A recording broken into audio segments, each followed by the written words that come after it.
Good evening, everyone. This is a very, very special evening. I think you're going to enjoy this presentation. And if you haven't enjoyed the exhibit that is in the Constantiner Gallery to the right of the lobby and down the hall as you go out of this theater, you will certainly enjoy doing that after the presentation here. It's a very special evening. Everything that Eddy Portnoy does here is very special. I'm delighted to see his family here. And Eddy, who is curating one wonderful exhibit after another for us, is the really force behind this exhibition in the Constantiner Jewface, which a lot of people sort of bridle at that term. I don't blame you. I did as well when Eddy first presented it to me. And then the more I thought about it, the more I thought, yes, that's exactly what YIVO has to do. YIVO has to present things that startle you, that provoke you, that cause you to think twice about what's going on in the world. And indeed, that's exactly what our archives do. They do it in terms of 18th century Jewish Talmudic law. They do it with respect to the rights and the privileges of women in pre-revolutionary France. They do it with respect to the liquor trade. They do it with respect to Jewish, non-Jewish interaction in Poland and the Pale of Settlement. Exploring our archives is a window onto a world that will, at every turn, cause you to think twice about who you are as a Jew, how you got to these shores, what it means to have been and to be the product of your parents and your grandparents and your great-grandparents' experience in a world that you can only vaguely recollect, vaguely have a sense of, and when you do come to have a sense of that world, you will find it teeming with the most astonishing facts about who we are as a people. And Jewface is just one of those. How it got to be called Jewface, how it developed into vaudeville, and the enormous enthusiasm that it elicited among the Jewish masses here in New York City is a great story. All I can say is that my grandfather's favorite tune, which he transmitted somehow or other to myself, goes like this: Ich bin ein alten Bock von old Kentuck, believe you me, ain't got no luck. And my father always assured me that my grandfather, who was something of a homegrown wizard, had invented this. I now realize that it came straight out of one of those incredible Jewface vaudeville acts. And it shows how these things are implanted in us, and we do not know what these things are. And that's the brilliance, I think, of this exhibit. We have on the table outside, on the development table, a number of brochures. I wish to draw your attention to them. In particular, those of you who have not yet learned of the extraordinary YIVO undertaking called the YIVO Vilna Collections Digitization Project, which involves the preserving, the processing, and the digitizing of all of YIVO's pre-war holdings, both those that remain in Vilnius, Lithuania, and those that are today in New York City, to digitize all of these materials and create a single unified database. Those of you who do not already know about this project and care about who we are as a people and how we transmit our knowledge of ourselves to another generation, I beg you to pick up that brochure and see what it is that the YIVO Institute is doing. Yitzhak Arad said this project is essential for the future of the Jewish people because it will restore our past to ourselves. And part of what it will restore are things like this extraordinary exhibit that you see in the Constantiner Gallery. YIVO is doing more than that as well. We have full slate of programs that are presided over by Yelena Gindi. Where is Yelena? Yelena Gindi, who is our program director, and I wish to thank her for working with Eddy to put on tonight's program. Before I introduce Eddy, however, I want to call your attention to one of those programs in particular. On December 2nd, Wednesday, and unfortunately I will be in London and not able to be present for it, Judith Berkson presents cantorial music from the YIVO archives.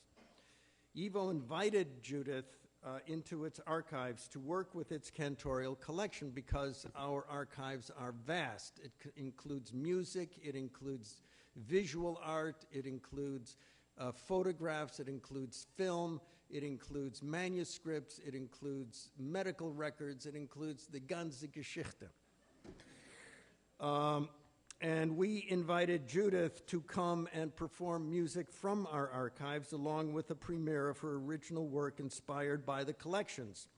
Judith is indeed an extraordinary museum. Any one of you who is a musician will have heard of the Kronos Quartet, of which she is a principal part.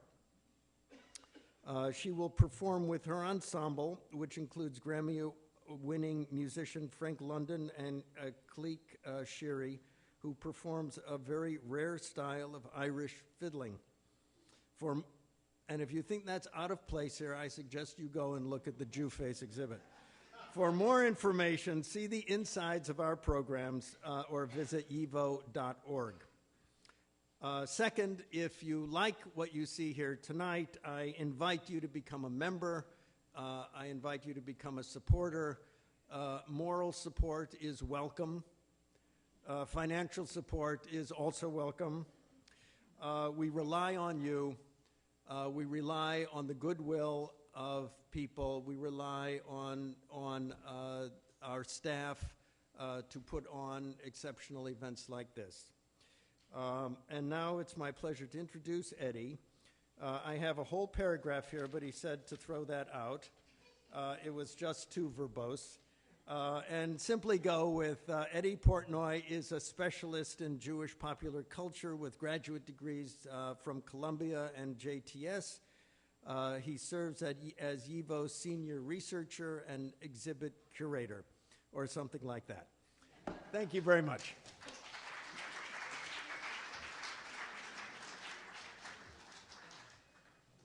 Thank you, Jonathan, and also thank you, Yelena and Jessica, and everyone at YIVO who helped organize this. So what is this Jewface? About 100 years ago, popular entertainment was based largely on ethnic stereotypes, the best known of them being blackface minstrelsy. What is less well known that virtually every ethnic group, Irish, Italian, Jews, Indians, and Chinese, among others, was bitterly mocked on the stages of vaudeville. Exploiting crude stereotypes for alleged comic effect, these performances were accepted at the time as a standard form of entertainment. If it's not already obvious, this material is considered extremely offensive by today's standards. The stage Jew, as the Jewish variant was then known, was, like most ethnic stage performers, not only a bumbling fool, but also a cheapskate, a swindler, and a cheat. With his big fake nose, his fake beard, black hat, and thick Yiddish accent, he was essentially the Jewish variant of the blackface minstrel. Created initially by Gentile performers to mock the large numbers of Jewish immigrants that began arriving in large numbers during the 1880s, by the early 20th century, Jews themselves began to perform these bits, and in a surprise twist, Jewish audiences liked it. But Self-deprecating humor was already a stock in trade among Jews. Bitter self-satire was a cornerstone of 19th century Haskalah, or Jewish Enlightenment literature, with Yiddish writers like Yitzchak Yoel Linetsky and Mendele Moicher Sforim taking Jewish life to task in brutally comic ways. So for Jewish performers to have reappropriated what was a type of anti-Semitic comedy perhaps shouldn't be so surprising. Many a Jewish joke has run exactly the same course. As a historical phenomenon, one of the compelling matters is how Jewish immigrants and their progeny both enjoyed Jewface performances and used them as a way to distance themselves from the way they perceived earlier incarnations of their immigrant selves. Yes, they may have been immigrants, they may have spoken with Yiddish accents, but they were never as ridiculous as the characters they saw on stage. As a result of this distance between the stage Jew and Jewish reality, many of the immigrant generation were able to enjoy these comic portrayals. But, of course, not everyone saw it that way. Some Jews found these performances absolutely appalling. In 1909, the Central Conference of American Rabbis passed a resolution at their annual conference decrying the existence of the stage Jew and setting out plans to protest it. After a few years of failed interventions with theater owners and managers, the organization discovered that the phenomenon had become an almost entirely Jewish affair. The theater owners, the managers, the agents, the songwriters, and the performers were all Jewish. Even the audiences were mostly Jewish, and the stage dialogue sometimes had so much Yiddish that only Jews could possibly understand it. In the end, there really wasn't much they could do. Now, not only did this type of comic performer exist in vaudeville, but there's a variant that also existed in Yiddish theater. There were numerous Yiddish routines that made fun of greenhorns or recently arrived immigrants and their foibles and fumbles with the English language. One of the better-known characters, a man named Getzel, featured a recently arrived immigrant engaging different aspects of American culture. In one of these bits, and there are dozens and dozens of them, Getzel describes how much he loves cantorial music, and after hearing about a great cantor in the Bronx named Yankel, he sets out to see him. After getting out of the subway, Getzel is duly impressed when he finds out that cantor Yankel is so famous that he has his own gigantic shul named after him called Yankel Stadium. So not only did the Jews mock their predicaments in English, they did so in Yiddish as well. Now, as the window on what one can and cannot mock in popular culture continues to close, we understand that most of these century-old comedy routines are long past their sell dates. But they nonetheless serve as a valuable marker of aspects of culture that have disappeared and how society's reception of such comic material has changed.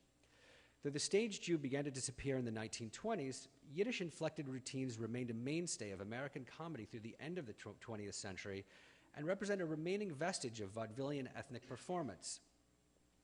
Now, and all of you are extremely lucky, you're about to have the experience of hearing material that hasn't been performed in about 100 years. It may be 100 years before they perform it again, but it'll be a really unique experience. Now, I want to give my most profound thanks to Jody Rosen, who loaned part of his collection for the exhibit and for participating here tonight. I'd like to thank Alex Brandwine for doing a marvelous job in designing the exhibit. And I will now introduce the performers. Yelena Shmulenson. I have to say that our performers this evening are all very, very accomplished, and they have very long bios, and I've really shortened them to an extreme degree. I'm a bit embarrassed about it. But Yelena Shmulenson's credits include the Coen Brothers film A Serious Man, and among many others, the TV shows Boardwalk Empire and Orange is the New Black. Alan Lewis Rickman is an actor, director, and writer who can also be seen in A Serious Man and Boardwalk Empire, and who, among many, many other things, has directed The Pirates of Penzance in Yiddish. Steve Sterner has written music for and accompanied over 300 silent films at venues such as Film Forum, MoMA, Lincoln Center, BAM, and the Thalia Theater. A veteran New York City pianist, he's also performed off-Broadway and on television. I thank them all profusely. Now, please do not leave the theater after the performance. We will have a brief discussion afterward with Jody Rosen, whose materials, most of these materials belong to. Jody is the New York Times Sunday Magazine Critic-at-large and the author of White Christmas, Story of an American Song. The discussion will be moderated by Alana Newhouse, the editor-in-chief of Tablet Magazine, and following that, there will be a reception outside the auditorium. Now, without further ado, here is Jewface.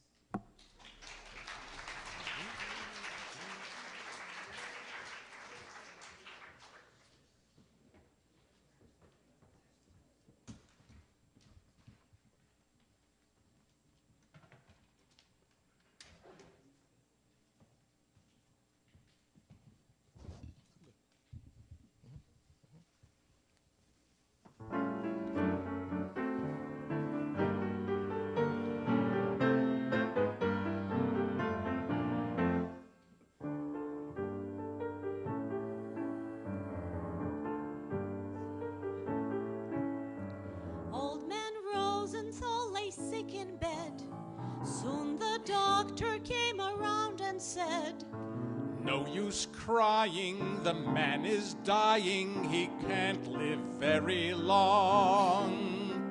Send my son here to my side," they heard the old man say. "I've got something to tell him before I pass away." Soon his son was sitting by his bed. "What's the matter, Papa dear?" he said. The old man said, "My son, before my days are done, I want you should know. Cohen owes me $97, and it's up to you to see that Cohen pays. I sold a lot of goods to Rosenstein and Sons on an IOU for 90 days. Levi Brothers don't get any credit. They owe me for 100 yards of lace. If you'll promise me, my son, you'll collect from everyone, I can die with a smile upon my face."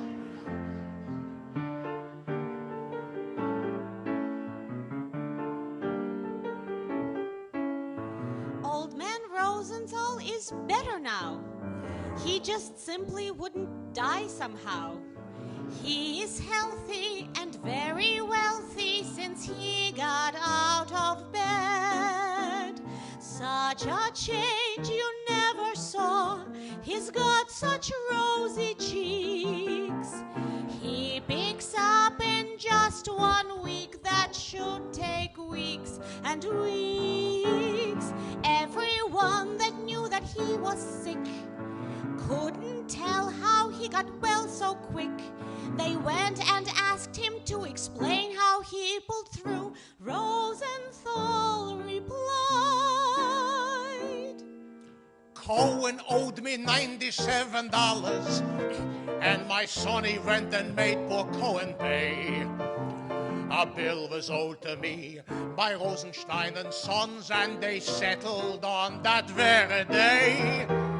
Now what would my son do with all that money if I should leave it all and say goodbye?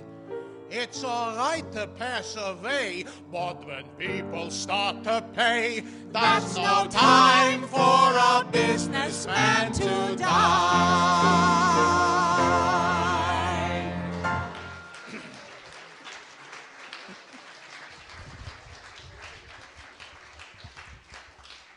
That song was written by Irving Berlin, a man much later known as America's songwriter. This first sketch that we're going to do, this is one of the most popular comedy records of the 1910s and 1920s. The first version of this sold so many that there were 4 different cover versions of it done afterwards, all through the 19-teens and 1920s. It's called Cohen on the Telephone.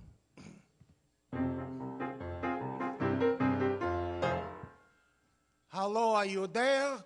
Hello, are you there? Hello, are you there? Yes, Hello, miss. What? What number do I want? What numbers have you got? I'm sorry. My mistake. Please give me Central 248, please. Yes. Central 248. Yes, listen, miss, before you come back, do I have to keep saying over and over, hello, and are you there? Well, don't take too long, please. Hello, are you there? Hello, are you there? Hello, are you there? Hello, are you the bank? Yeah, listen, I want to see the manager. I said, I want to see the manager. What's that? This is a telephone, not a telescope? Oh, I see. You think you're very clever, ain't it? Listen, do me a favor. Hang a small piece of crepe on the end of your nose. Your brain is dead. and listen, if I hear any more from you impertinence, I'm going to speak to the manager. I said, I'm going to speak to the manager. Oh, this is the manager. Oh, much obliged. Excuse me, please. I beg your pardon. Hello, are you there? Listen. I'm Lieutenant Cohn, and I'm ringing you to tell you that last night what? I said, I'm Lieutenant Cohn, and I'm telling you that I'm Lieutenant Cohn. I'm Cohn. I'm not going. I'm staying there. Yes. I'm Lieutenant Cohn, and I want to tell you last night, what? I'm Lieutenant Cohn, not Lieutenant Cohn. No, last night, the wind came and blew down the shutter from my house, and the wind. Yes, the wind came and blew down the shutter from outside the shutter. I didn't say shut up. Listen. I'm Lieutenant Cohn, and last night the wind came and blew down the shutter from outside my house, and I want you should send a carpenter to mend the What? A carpenter. A workman. Yes. One of those fellas hits the hammer with the nails. Yes. I want you should send the carpenter to mend the damaged shutter. The damaged shutter. I'm not swearing. Listen, I'm Lieutenant Cohn, and I want you to send the carpenter to mend the damaged shutter. To mend. Not two men, one man. Yes, listen. I'm Lieutenant Cohn, and no. I'm Lieutenant Cohn, and I want you should send the carpenter to mend the damaged shutter. Never mind, I'll do it myself.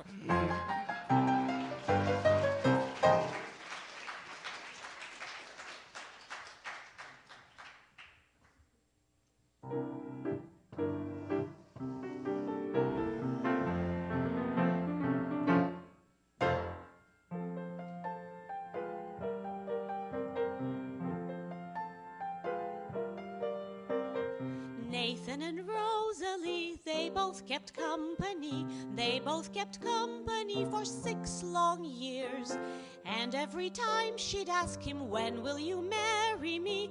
He said, I don't make enough salary. Each time Nathan tried to kiss her, Rosie cried. Nathan, Nathan, Nathan, tell me for what you are waiting, Nathan. You said we'll marry in June, my dear.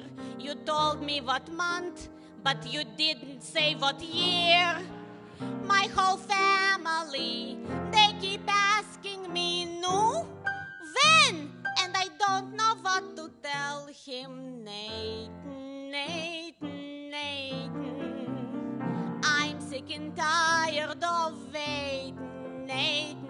Every minute seems like ages. I should live to see the day that you make heavy wages. Nathan, Nathan, what are you waiting for?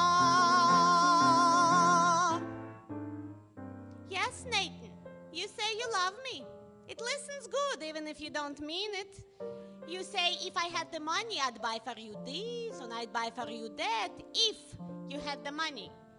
Every every night you come by the house, and every night you sit down by the table, and every night right away the mama brings you a half-glass tea with lemon, ain't it?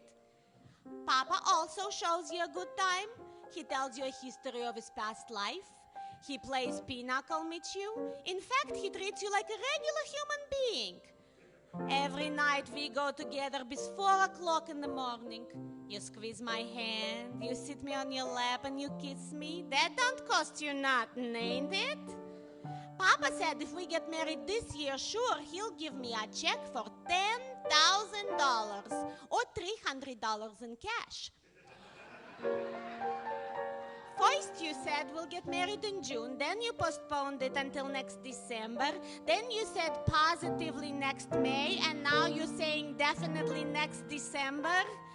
Oi, Nathan, Nathan, Nathan. I'm so disgusted with waiting, Nathan. How can I face my people? They all want to know if you're a cripple. Nathan, Nathan, what are you waiting for?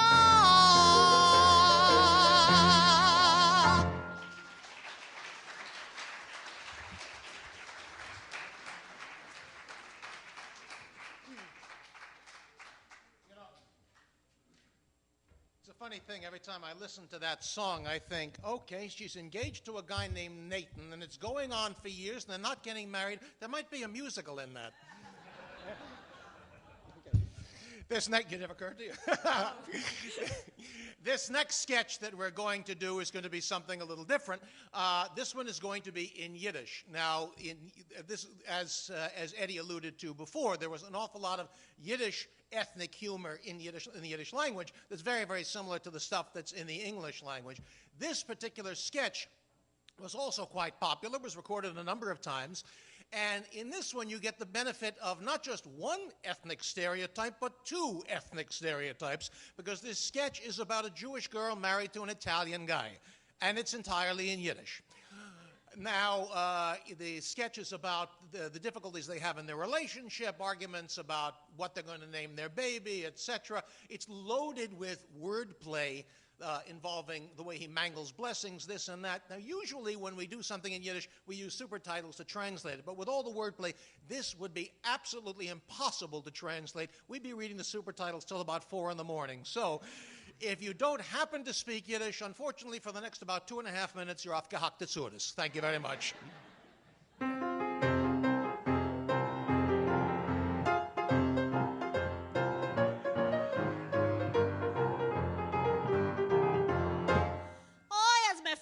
Kein Tate Mama ist schlecht. Meine Tate Mama hat nicht gewollt, ich soll Chasnach haben mit kein Italiener. Und ich hab sie nicht gewollt folgen. Und jetzt bin ich Tage auf Größe Zures. Dachte ich, fahr der Chasne, ist gewesen ein so good boy. Und jetzt verkehrt. Ot hab mir schon ein Kind. Und es ist schon 3 Monate alt. Und es hat noch kein Numen nicht. Weil ich will es an Numen geben, noch mein Mamen. Und will es an Numen geben, noch seine italienische Mamen. Oh, es ist mir schwer. Hallo, fege Sura Chaya. Also, kommt mir rein in der jüdische Stieb. Wie dein geht Schabes? All right, the fege Sura Chaya, Masche. Git die Schabes, git die Schabes. Oi, oi. Wusse machen der Baby? Der Baby ist all right, es schläft dann wie ein Schutz. Please, fege Sura Chaya, Masche, Jente. Nicht redda so, Oh ja? Du hast mir zugesagt, dass wir wollen Chasnach haben, wirst du sein Ayid. Und jetzt gut nicht. It's all right, ich Ayid, ich lerne bei Jiddische Rebbe. Was? Die lernst Jiddischkeit? Ich verschur, ich bin, schon right, ich mache die Burikes. Die Burikes, du meinst Bruches gar. Nu sag, kannst machen Kiddisch? Sure, verschur, gib mir her ein Gläsel Wein. Na, der Gläsel Wein, mach schon Kiddisch. Vayhi ere, vayhi boykir yoim hashishi. Vayhi ere, vayhi boyberik yoim hashikse.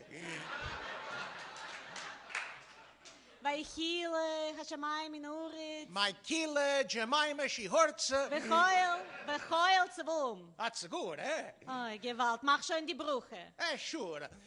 Boerde gatte, I don't know, hella haimi melech algoilum in a Bowery Bria Gofel.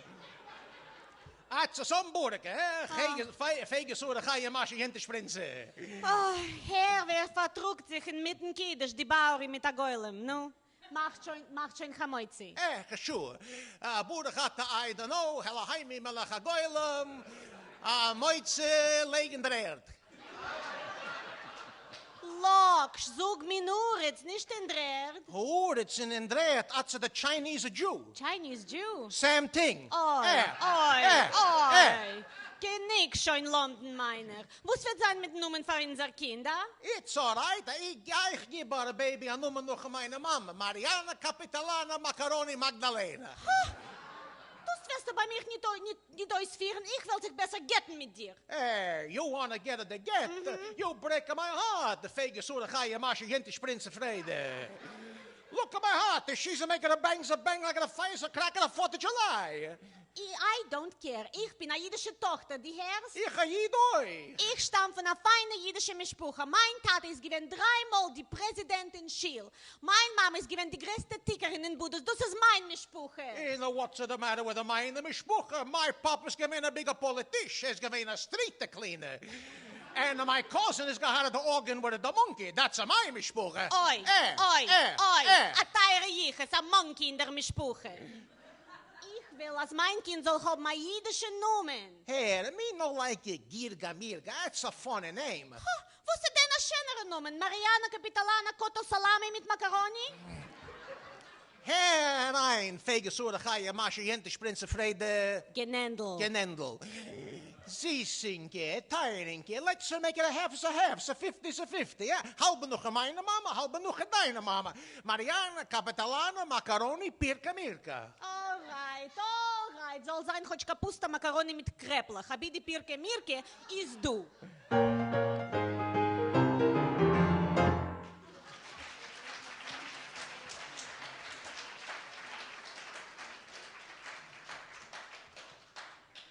Believe it or not, that's based on a sketch by Noel Coward. And for our final song, we'll do our final song.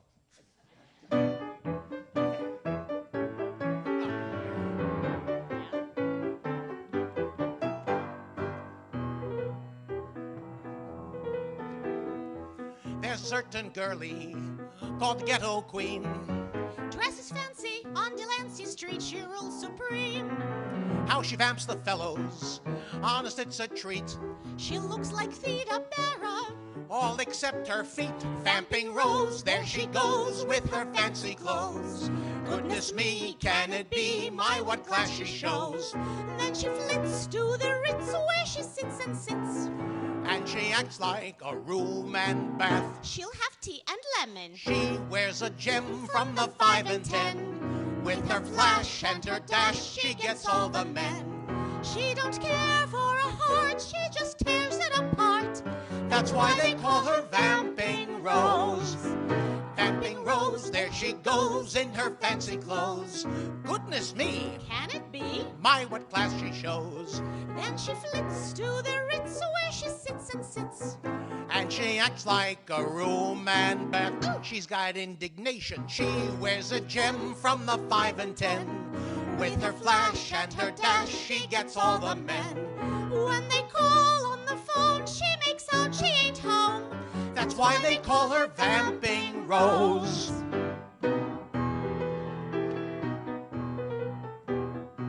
What a voice for singing, from her mouth it flows. Mary Garden, I beg your pardon, she can sing like Rose. When it comes to opera, she knows every part. Do you know Caruso? She knows it by heart. Vamping Rose, there she goes with her fancy clothes. And her shoes, number 2s, how they pinch her toes. She's got style and a smile, you can see a mile. For it shows off her bright gold teeth. She's an uptown people. Jewelry she'll wear, that's beyond compare. Looks all right late at night when the lights are there. She's got rouge on her cheeks. It's been on there for weeks. That's why they call her Vamping Rose. Vamping Rose, there she goes in her fancy clothes. Goodness me, can it be my what class she shows? Then she flits to the Ritz where she sits and sits. and she acts like a room and bath. How she hates the subway. She wears a gem from the 5 and 10. With her flash and her dash, she gets all the men. She don't care for a heart, she just tears it apart. That's why they call her Vamping Rose. She's the Queen Esther. That's why they call her Vamping Rose. From Mott and Hester. That's why they call her Vamping Rose.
Hi, everyone.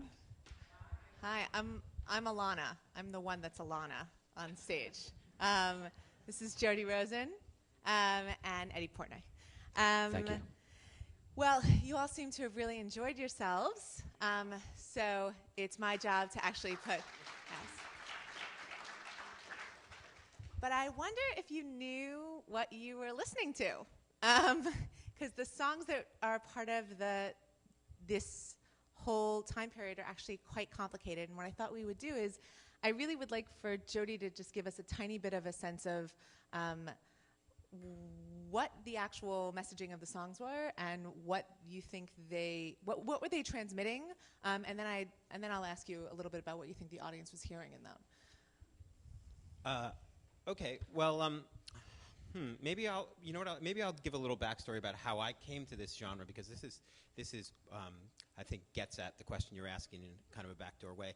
So very long ago, when I was a young man, sort of younger, I was doing graduate work, and I was very interested in American popular culture of this period, of the kind of late 19th century, early 20th century period. I actually was in the British Library in London, England, and looking at old sheet music, and I came across a song which I think was from 1914 called "I Want to Be an Oi Oi Oiviator." This was a song from the period. There were a lot of novelty songs about aviation, about airplanes and dirigibles and such, because this was a novelty at the time. A lot of the popular songs in this period were about new technology, dance crazes, very topical music about issues in the news, stuff like that. But anyway, this really took me aback. This was clearly a Jewish themed song about aviation, and the storyline of the song was that a Jew tried and failed spectacularly to fly an airplane. And that kind of in miniature is what the themes of many of these songs are, because what we see in these songs, whether they're mangling the English language or they're sort of trying and failing to navigate romantic travails, or trying to do, often in the songs, we find Jews, greenhorns, as Eddy said, Jewish immigrants attempting to do kind of archetypal American things, whether it's fly an airplane, playing a baseball game, be a cowboy, be an Indian. So to get back to your question, Alana, what these songs are songs which, as Eddy said, kind of gently and not so gently mock the efforts of immigrant Jews to assimilate and to become quote unquote real Americans at a time, of course, when that was very much the drama that was taking place in the country, especially in immigrant enclaves like on the Lower East Side here in New York. And, interestingly, much of the popular culture of the period was being produced by immigrants themselves or second generation, children of immigrants, and it revolved around these themes. And what really drew me to this particular genre, got me really interested in it, is, of course, that Jews are known. It's well known that Jews were dominant figures in Tin Pan Alley, in vaudeville and popular entertainment. That the psalm business in particular, in both its kind of business and creative spheres, was dominated by Jews, by Jewish kind of popular psalm moguls, the owners of sheet music concerns, of publishing houses, and of course so many of the great songwriters like Irving Berlin were Jews who were themselves immigrants like Berlin, or children of immigrants like, for instance, the Gershwins. But here was a genre we not only had kind of Jews making American music, but Jews making American music whose theme was in various ways Jewish life. So. But it's Jewish. It's a little bit more complicated than just the themes of Jewish life, right? It's pretty. This music's pretty intense, and a lot of it. If I can just sort of ask Eddy a question, much of this, as even the snippets that we were able to see tonight shows, a lot of these songs used Yiddish inflection, Yiddish language, to transmit messaging to the audience, most of whom were Yiddish speakers. If I could just ask you, what do you think the audience was hearing? And more importantly, these songs are incredibly popular. And there is one school of thought that would ask why. I mean, in some senses, the songs ridicule the very people who they were designed to entertain. So what particular emotional dynamic was going on for that audience, do you think? Well, one of the things I alluded to in my preface was that Jews had a long history of self-deprecating humor from the period of the Haskalah in the 19th century, when modern Yiddish literature was created. Yiddish writers really took traditional Jewish communities to task in brutally satirical ways. This is sort of the origin of this type of humor.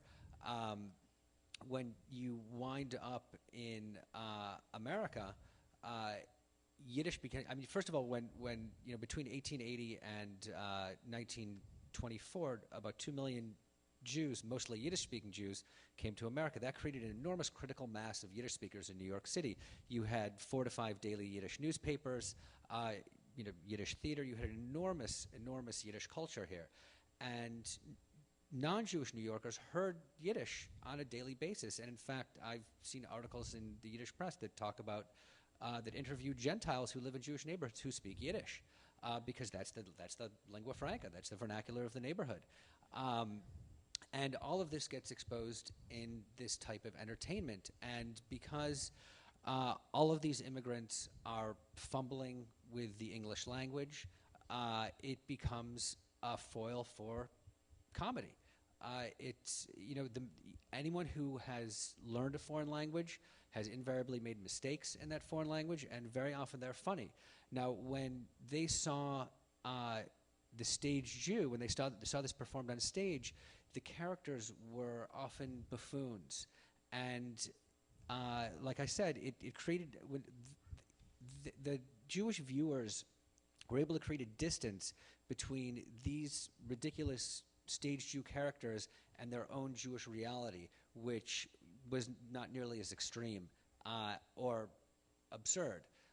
So in that sense, it helped to Americanize them. It helped them to feel comfortable in their language, in their accents. Right, except the stuff, I get that, and I think that does resonate with me, but the problem is that the stuff is still funny.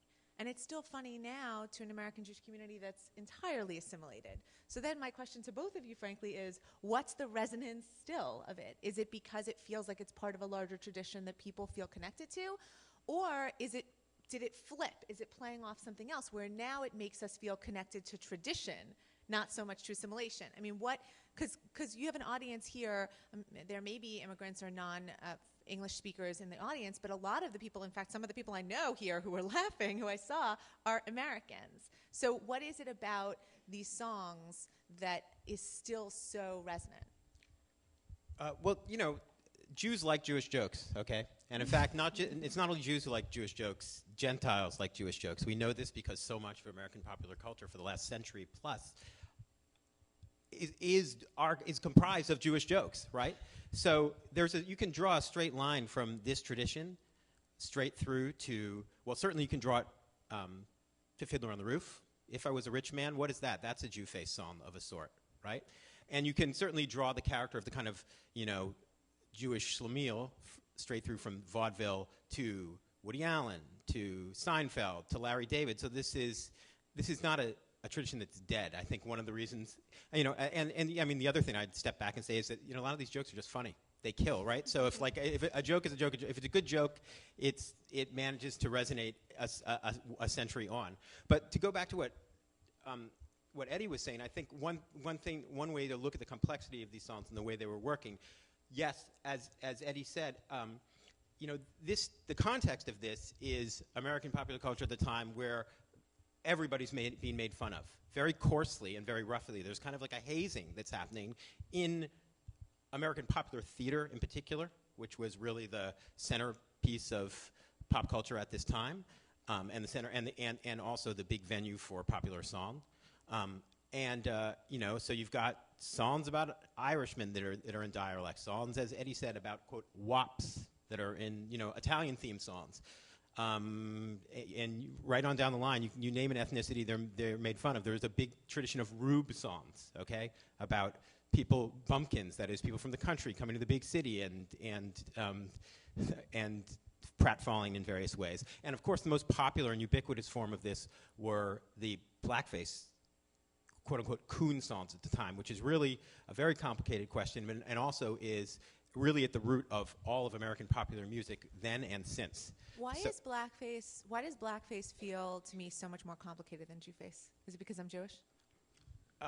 Yeah, but also because so much of American pop music is basically African-American music, and there's been such a history of exploitation by white profiteers off of black music at the expense of black performers. So that's, I think, so for the Jewish people who were writing, for Jewish songwriters, they were part of an industry that in some senses was controlled by Jews up and down. So you're saying that it feels different. This was more of an in-joke, an in-group form of entertainment, which made it slightly less complicated. But one of the things that I think is interesting about these songs, as Eddy said, it's a way, for the audience, there is a distancing effect, okay? It's sort of, for an audience member can sit there, it's maybe a young Jewish immigrant who's well on his way to assimilating. Maybe his parents actually only speak Yiddish still, or their English is very bad, but he can say, I'm not that Jew up on the stage that's being made fun of. I'm an American. I'm a modern new guy. So in that sense, it works. It helps him. It works in the process of his assimilation. It's something that's useful to him or her. On the other hand, I think there's something even more complicated which is going on here, which is that these songs smuggle Yiddishkeit into mainstream popular culture, right? So a lot of the songs, if you notice, these songs, the verses use traditional Jewish musical tropes, okay? Minor chords, minor key melodies, even specific musical phrases that come straight out of Jewish liturgical music or Yiddish folk song. Jewish audiences recognize those and may have had an illicit thrill in being at a theater on the Bowery or on 14th Street and hearing a Jewish song being played for an audience that wasn't just Jews. There were Jews and others. And then on the other hand, the songs do an interesting thing musically, which is they always move into major keys, into an American song in the choruses. So there's kind of an assimilation, a miniature assimilation that takes place even within every one of these songs because they're quite standardized. The verses are Jewish musically. The choruses are American. So I think that Jews could on the one hand, for a Jew who wanted to distance himself from the buffoonish Jewface performer, there was that going on. And there was also the thrill that we all get, right? If you're a Jewish person and you turn on the TV and there's a Jewish joke on like a nightly sitcom, you get a special little frisson, right? Because you're hearing something. Yeah, I remember when there was a Sex and the City episode where Sarah Jessica Parker's character goes to a vintage store and she buys a T-shirt that says Camp Habonim. And I was like, there's no way anyone gets that joke except for me, basically. But it was a really good joke for me. Yeah. But Eddy, is there something for somebody who is so steeped in the language, and who can really feel and hear a lot of the jokes that a lot of your contemporaries maybe can't hear them. Is there something something somber in it for you, like the sense that what happens to these songs now? I mean, there isn't a huge audience of people who can get the texture of a million different jokes. Some of them are intense and sort of very overt jokes, and some of them are very subtle. And so is that, and forget about the musical messaging, just the language messaging, is that? I mean, you know, American Jewry no longer speaks Yiddish as its vernacular. So, you know, a lot of this is lost.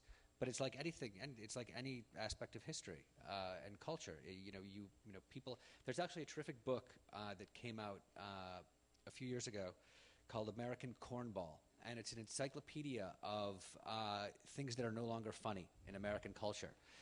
It's really quite fascinating, and it's like a, I don't know, 600-700 page compendium of material that was once integral to popular culture, but is no longer, and is no longer funny. So you have, you know, I mean, if you read Yiddish literature and you are not familiar with its sources and the lives of Jews of the periods in which it was written, you know, you can never really understand all of it. I mean, you know, it's impossible. I mean, anything that, you know, is of a certain age, an enormous amount of material gets lost linguistically, culturally. It's inevitable. It happens in every culture. I don't want to, you know, you guys don't have to answer this if you don't want to, but I am kind of interested in, it would sort of be remiss if I didn't mention, especially as Jody's talked about, this being part of a time when it was kind of, everybody was being ridiculed, and that it was almost, there was a sense of one-upmanship. It feels to me, as you describe it, almost like the exact inverse of the moment that we're in right now, culturally, where nobody can be ridiculed. And in fact, it's incredibly scary to ridicule your own group or any other group. And it feels to me, and I don't know whether I'm right, but it feels like, I wonder if it, for people who create art, if it's constraining or if it's actually inspiring, I don't know. But do you feel it the same way? Does it, when you think back on that time, do you see it as a time when that one-upmanship or that constant sense of everybody can be offended actually created something exciting, or it was just kind of not necessarily relevant to the creation of the stuff? Don't answer. Don't answer that. No, I mean, look, there's a lot of we shouldn't minimize the pain that's behind this material, right? It was a difficult time to be an immigrant, to be a minority in this country. The country was, you know, the culture was very much. The larger context, the context of the melting pot, was this very what was perceived broadly across the culture as an urgent need to turn these immigrants into Americans and to remove the ethnic taint. This was, you know, felt by the majority, very strongly by the majority culture, and on the part of the immigrants themselves. Now, you know, a lot of kind of festive, fun, popular culture came out of this, and stuff, especially now that we can look back with and maybe be distanced from the pain of it. But it was difficult. You know, there were draconian anti-immigration legislation was passed, of course, in the 1920s. So what we're looking at is a snapshot of a very particular period before this very explicitly ethnic pantomime pastiche stuff went underground for various reasons, both because people began to realize that this was very offensive and would not fly, and also because and this speaks to what Eddy was talking about the way this pop culture worked in the process of assimilation. It kind of went underground because it was no longer useful to the audiences themselves. The Jews themselves were too busy trying to be American Jewish suburbanites to really want to flaunt their ethnicity or to remember the. It's only when we get to Fiddler on the Roof, right, when we're like 3 generations removed, when there's suddenly this sentimentalization of the immigrant experience and even of the shtetl, right? So we can go back and have these songs which romanticize shtetl life, right? At this time, there was nobody romanticizing shtetl life. It was something to be ashamed of and run away from. I mean, and the ways, if you look at the course of Jewish popular culture, it kind of went underground and emerged in very specific venues. It leached out of the mainstream culture. So at the time these Jewface songs were popular, roughly between 1890 and the end of the First World War, or maybe up to the early 1920s. It was in popular theater on Broadway. You could see this stuff. After that, all the pop songs were 32 bars on the theme, I love you. These songs disappeared, right? Everyone was just writing Someone to Watch Over Me. Or suddenly Irving Berlin wasn't writing Cohen Owes Me $97. He was writing Blue Skies, right? But in places like the cruise ship circuit and the Catskills, you have acts like Mickey Katz, right? Who was doing Yiddish, Yinglish, pastiche, very much in this tradition. But that was for Jewish audiences in walled-off Jewish enclaves where, like, you didn't have to worry about the goyim. It was your own thing. I don't know. I'm just rambling. Right, Somebody interrupt me. You know what? I think you're right. I think that this type of performance resurfaces in places like the Catskills and mostly through American comedy, through the Jewish dominance in American comedy. You wind up with performers continuing through the 1950s and 60s to do bits with Yiddish accents or doing performances in performing English language jokes with Yiddish punchlines. You have performers like Belle Barth and Pearl Williams who are doing a type of female Jewface. And, of course, I think most famously, beginning in the early 1960s, Mel Brooks starts doing the 2,000-year-old man, who is a 2,000-year-old Jewish man because he clearly has a Yiddish accent. And what's really amazing to me is the tenacity of this accent that remains long after other ethnics disappear from the scene. I mean the Yiddish accent became this really sort of central trope in American comedy. I can add that Yiddishists hate this. It's problematic for them in a lot of ways because it's not really Yiddish. In fact, that's why in the name of the exhibit I have Yiddish in scare quotes. It's not really Yiddish. It's sort of an ersatz Yiddish. But what's amazing is how long it really lasted, and you can still find remnants of this in things like the mother from The Big Bang Theory speaks with a Yiddish accent. Right. Why? Because she's supposed to be Jewish. It's an identifier, and and there's a certain comedy to it. Right. Why is a little bit odd. It's almost inexplicable. Well, so I do feel like it's actually resurfaced again very recently, and I don't think that it's an accident that we're sitting here now. Like, I think that there's something that's going on in American culture that's wanting to either re-embrace or reassess or re-engage with some aspect of the Jewish immigrant experience that maybe feels unfinished or maybe feels still complicated or something. And I don't. Well, there's loss. Actually, sitting here in YIVO, there are 24 million documents in YIVO's archives that are, evidence of the enormous loss that Jewish immigrants underwent. An entire culture existed, and it now only really exists in echoes. So that I think that's an integral part of this. I definitely think it's that, and it's also I think just in terms of and Eddy can speak to this way more than I can because I'm just like a hack journalist, and he's actually he's a professor with a PhD and all that. But he's not. But it's like it's kind of there's this it's sort of transgressive vaguely to be into this material. A lot of Eddy's career, of course, is filling in the gaps in Jewish historiography because there's been a somewhat sanitized picture of kind of heroic triumphalist picture of Jewish history that has been handed down. I can tell you that my own attraction to this material was because this stuff I didn't hear about this material.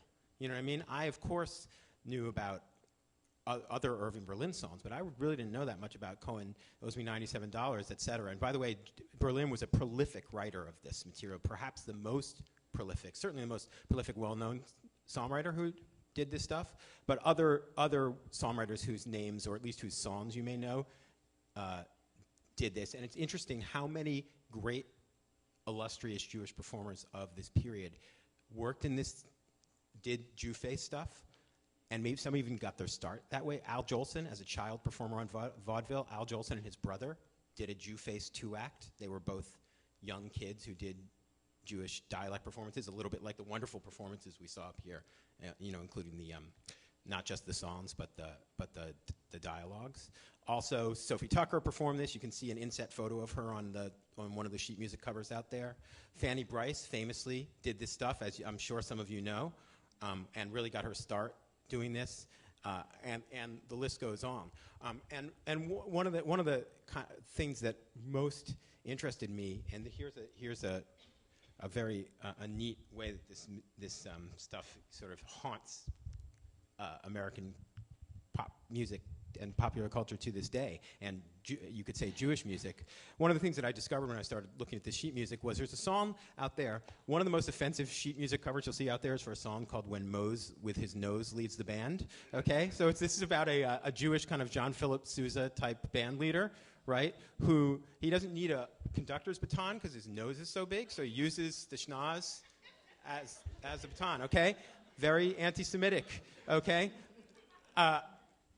But interestingly, if you look at the sheet music and you listen to a recording of this song was recorded. It was one of the earliest recordings of this material, of this kind of song. Okay, in the chorus, there's a phrase that goes a little. I have to sing, and I really apologize in advance. But the lyric is, "Aby then starts to play." Of course, the protagonist in this song, like as in most of these songs, is named Aby. Okay, and the song and the melody goes like this: "Aby then starts to play," which actually is the exact same phrase and the exact same rhythm as "God Bless America," and Irving Berlin at the time that song was out and in the vaudeville theaters and was working as a singing waiter on the Lower East Side, and his job was to sing the popular songs of the day. He certainly would have heard this song, and he had a habit of borrowing and interpolating consciously or maybe mostly unconsciously older melodies into his songs. So my theory is that when he first sat down to write "God Bless America," which was only about a decade after that song was a hit, he plucked that phrase right out of "When Mose with His Nose to the Band" and put it in our great national, Jewish American national anthem. So there's a Jewface legacy for you. I was going to ask another question, but that's really the place for us to end our conversation. We do have some time for some Q&A with the audience. If people have questions, I know there are a lot of you. So if people have questions, Helena, we're going to ask people to come to the mics if you can. Please come to the mics on either side of the stage. We're going to start with this side.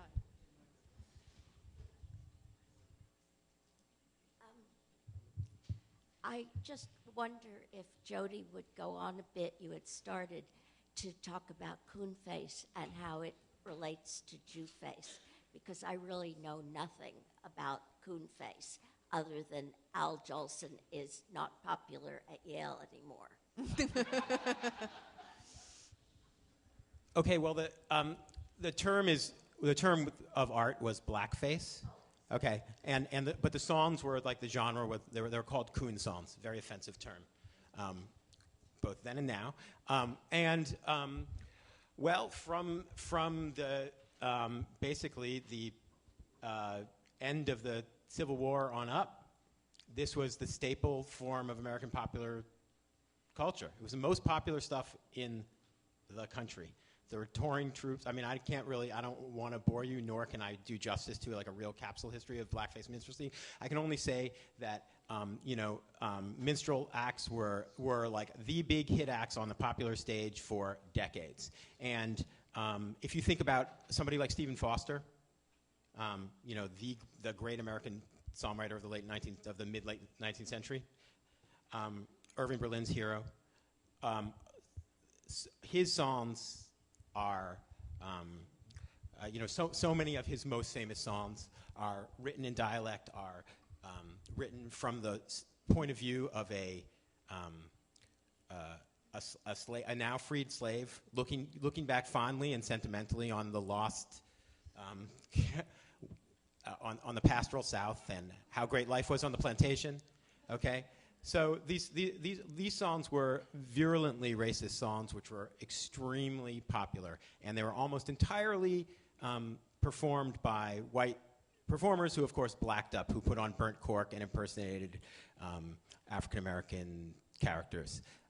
Interestingly, there were also black performers who did this too. So it's a very complicated question. The thing I would say is that there was basically, if there's any takeaway from this rambling answer to your question, blackface minstrelsy was the very much more popular version of this kind of ethnic comedy.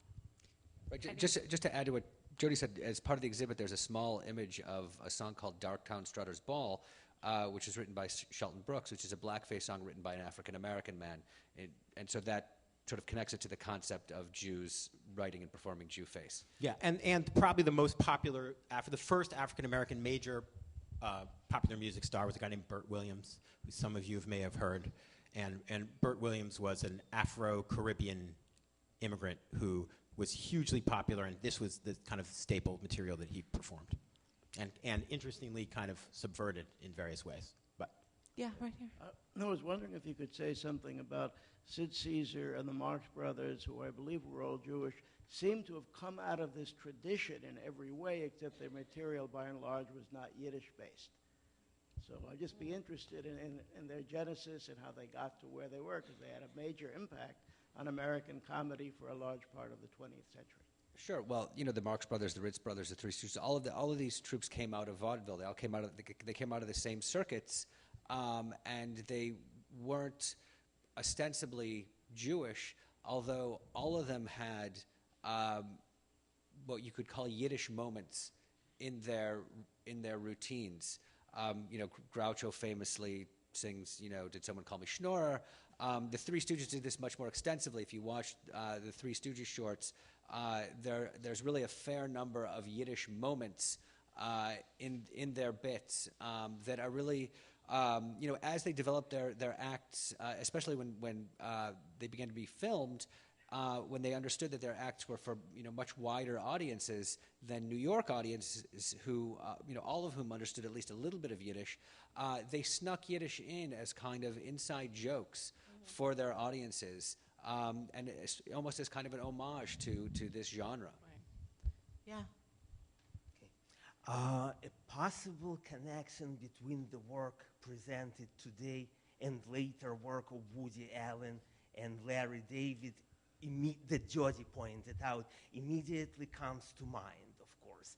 So my question to Eddy is, as a fan of both of them, I just keep wondering, is that a hypothesis, or is there an academic research that you know of that would definitively prove and establish that association? I mean, I don't think you could definitively prove that. I mean, it's not hard science, but you know, like Jody said, I think that there's certainly a connection between, you know, Woody Allen worked the Catskills, Larry David probably worked the Catskills. In fact, in one of Larry David's episodes, there's actually a fight between him and his manager's wife when they're trying to join a Gentile country club. They accuse each other of having Jewfaces. So that actually appears in one episode. But I don't know of any academic work that you know makes a definitive. I don't think you can really make a definitive connection. But I think that, you know, there's a causality there. You see that there is certainly a connection, you know, between the later comics and the earlier material. I just actually cite one quick thing, which is that, you know, this is something we didn't really emphasize, but, you know, the typical quote at the term of art at the time was actually Hebrew comedian for these Jewface performers, and the Hebrew comedian typically wore a fake crepe beard, put extra putty on his nose to make the nose appear more hooked, you know, wore shabby clothes. The idea was that nearly all these characters were Lower East Side pawnbrokers or owned, like, you know, were in the schmata business in some capacity, right? But so I think about that whenever you see someone put on Jewface. I think of the scene in Annie Hall. Remember when Woody Allen is at whatever, he's with the Waspy family having lunch, and he sees himself through the eyes of the old grandmother with, like, the payas and the beard. Right. He was wearing Jewface. Oh, I'm sorry. Yeah, go ahead. I was thinking about this as you were having your panel discussion, and something that you hadn't really mentioned, but then Jody started to mention it in the question period. It seems, I'd like you to comment on, it seems ironic that you were talking about blackface. Stick around, folks, you ain't heard nothing yet. Al Jolson, very famous Jewish singer. His father was as you know, was a cantor, and he was supposed to be a cantor, and he went off to sing vaudeville. And we're talking about Gentiles, who non-Jews, who sing in Jewface. Al Jolson sang in blackface. It seems very ironic to me, and I don't know if this was characteristic or unique to him. I'd like you to comment on it. There were a lot of Jewish performers who did this. Sophie Tucker began her career like this. Think of Eddie Cantor, George Jessel, right? This was largely a Jewish practice. Now that's also because Jews were so dominant. Right, Jody, were there a lot of non-Jews doing the Jewface songs? Some. But it became more Jewish. But then again, it's a chicken and egg thing, right? Because there's so many Jewish performers in the first place that there were Jewish Irish comedians too, right? What I would say is there's a directed to a very interesting book by a scholar named Michael Rogan called Blackface White Noise. Thank you, Eddie. And he talks about the dynamics of blackface performance by Jewish immigrants or Jewish second-generation Americans like Al Jolson, and the way that this is going to collapse this argument into something that really is, whatever, makes a mockery of his argument, but basically said there's a key moment in Jolson's routine always where he would remove the paint and show that his white skin, he in fact was white underneath. So in Rogan's reading, a Jewish immigrant could remake himself, as a white American, because of course the status of Jews as white people was suspect at this time, right, to mainstream America. So what Rogan very interestingly argues is that Jewface helped Jews assimilate and assert their Americanness because they could both, interpret, they could depict the black other, and then assert that they weren't that other. The most maligned minority was they weren't that. They weren't that.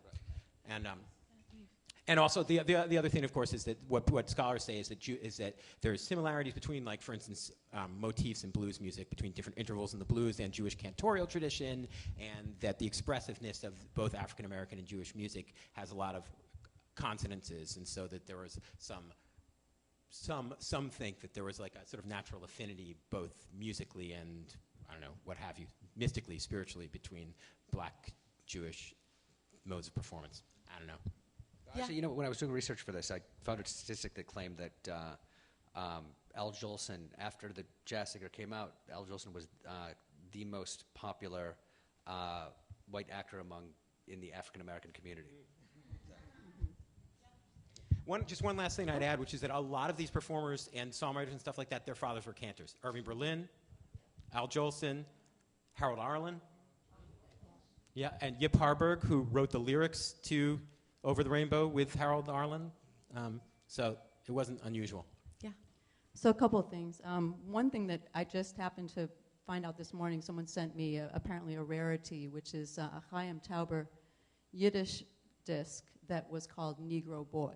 Like he's, doing some English. But so two observations and two kind of more broad questions. First of all, as Alan Rickman alluded to with the Nathan Waiton song, actually Adelaide's Lament in Guys and Dolls is very much along the lines of what you're saying. You've got the chazonis, and then you've got the sort of soft shoe major key chorus. And another thing that I just wanted to say is, are you familiar with the song Yiddish-a-Hula Boy? Oh, do you know it? I am, yeah. It's great. Janet Klein does it. And I think there's no recording of it up till hers, but she found the sheet music. It's great. So it's got both the Hawaiian music craze, and it's great. It's the whole thing about, Izzy leaves Becky and goes down the Honolulu way, Honolulu Way. But the two things I wanted to kind of ask you to comment on, first of all, somebody was talking about Sid Caesar over here, and as you probably know, even before your show of shows, there was a show that had a direct through line from not exactly the Borscht Belt, but a very sophisticated Jewish and somewhat Yiddish summer camp, Camp Tamament. Yeah. So Max Liebman was the producer at Camp Tamament. Then he was hired to be the producer of the Admiralty, review on TV or whatever, which was which had Sid Caesar and Imogene and everything. So that was like an interesting through line. But on the other hand, you had in that very early late 40s TV into 50s. At first, you had this very small network that really was around New York and just a few cities, and it was a big deal to even have a network at all, like literally to connect cities. But they were cities. They had large Jewish populations. So a show with Molly Goldberg seems kind of like how the early, sound films. Isn't it weird that the first American sound film is so much a Jewish story, But then again, apparently there was pushback because like the Dumont Network, which kind of went out of business but was one of the big four for a while, apparently once they got more into places beyond the major cities, there was a pushback where people didn't welcome this sort of alien ethnic humor they didn't really get, or they felt like it was too much an in-joke that they weren't in on. So there's even like a Variety headline. I just read this in the book about Dumont, that there was a headline in Variety that said something like, it was the opposite. It was like the opposite of Hicks, Nick, Sticks, Picks. Do you guys have any? Is this news to you guys? Is this something you're familiar with? Either of you? I mean, anyway, it's interesting to hear about. What's that? Yeah. No, it's interesting to hear about. So there's that, but there's also if you want to contextualize, like I think there's a kind of generational difference between Mickey Katz ethnic humor, and then the next generation is Alan Sherman. Right. And I think that's always an interesting flip. So I won't take more time on Mike. Yeah, we're going to go to the next question. Thanks. Hi, I'm Susie Rosenbluth from the Jewish Voice and Opinion. Hi, Susie. I guess I have two questions. One would be to ask you where this came from in terms of the traditional anti-Semitism on the stage. I'm thinking of Shylock, the Jew of Malta, and that kind of a depiction where Jews were wearing, rather than big noses, often red noses, which and red wigs, which went back to Judas Iscariot and the whole image from that and the Passion plays, and where this comes from, which would be something that many Americans would be familiar with. And I guess also to ask you what part nostalgia played in, I know you've alluded to that. I'm thinking that the fact that there are so many ethnic theaters, Italian theater that was popular in the Lower East Side. I think even in The Godfather they have a segment from that where they were showing Italian theater, and all I could think about when I saw that was, oh my goodness, that looks just like Yiddish theater that I'm familiar with, except that it was a different accent and different songs. How much things like Mein Shtetl Belz or Mein Yiddische Mama and things like that resonated and allowed them to carry on, so that even beyond the time when Jewface was popular, songs like that were being recorded and were being sung. And I'm wondering if you use any of the vibrant Yiddish culture that's around today, certainly in the ultra-Orthodox community, whether any of this is something that would be something that community would avail itself of. I know I've heard some of the jokes that have come out, which go right through to here. Thank you. Maybe each of you, just to close, could talk a little bit about the role of nostalgia, both at the time of creation of this stuff, and then maybe even in the reception of it today, to the extent that you know it.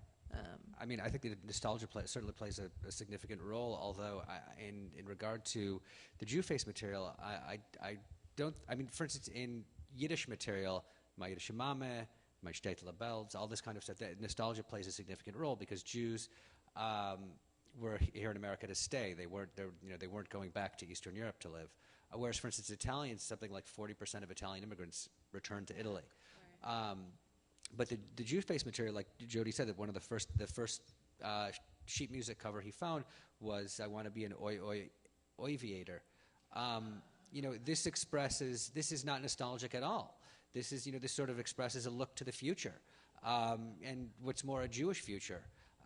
So it's kind of interesting. The Yiddish, the sort of real Yiddish material often has a tendency toward nostalgia, but I think that this material is much more in the present. Yeah, I think that's right. I think interestingly, like all immigrants and migrants of various kinds, including black migrants to the north from southern U.S., migrants to different parts of the country, because of course there's a lot of nomadism in the United States even today, but especially in this period. There were tons of songs that were nostalgic songs in this period, hugely popular, kind of on the model of Victorian parlor ballads. And those were in the mainstream of pop culture. So a Jewish audience might listen to something like one of those songs, even a Stephen Foster song, those were still popular in this period, and get their nostalgia fix there. Whereas in the specifically Jewish-themed stuff, as Eddy says, the Jewface songs were definitely comic novelty songs. And they weren't, whatever nostalgia they were feeling there, they might have picked it up in the musical leitmotifs, but they weren't really getting it there. I do think, interestingly, and I said, I referred to this earlier, you can track this generationally. So the English language, My Yiddish Mama, which was a huge hit in 1925, right? Belle Baker and Sophie Tucker had a huge hit with this song. And this was an English language lyric, right? And what's the dramatic situation that's being depicted there? It's a Jew remembering his poor old mother, not in the old country, on the Lower East Side, right? So this is for the next generation of Jews. Maybe they've moved up to the Bronx, right? Or left the old neighborhood. And they're a little bit more assimilated and successful now. So now they're able to even look back on the very place, the very immigrant experience that was being sent up in the Jewface songs, not as fodder for, a lampoon, but nostalgically. Right. But that's a little bit later than the period we're talking about here. Okay, I want to thank everybody for coming, for joining us, and I want to thank Eddy Portnoy and Jody Rosen. And thank you, Alana Newhouse. You're welcome. Thank you. You know what? I just want to add, there's a reception outside, wine and beer, and soft drinks, if you like. Please continue to look at the exhibit. And if you're interested in purchasing a poster, those are available. You can also go to, I think it's idlesonsociety.com, no, .org. idlesonsociety.org. It's a record company that puts out old Jewish material, Hey, and guys, they have hold on 1 second. Shh. and they have a disc called Jewface that's based on Jody's collection that you can purchase online. Yeah, you can hear the actual recordings, and the recordings that are on that CD come from between the years 1903 and 1925. They're almost all from wax cylinder recordings or early shellac 78 discs, and it's amazing to hear the performers, from the period singing these songs. And I do want to say that the performances we saw here earlier today were amazing. Yeah. They were spectacular, they're just like right out of the period. They're awesome. Thank you, everyone. Thanks.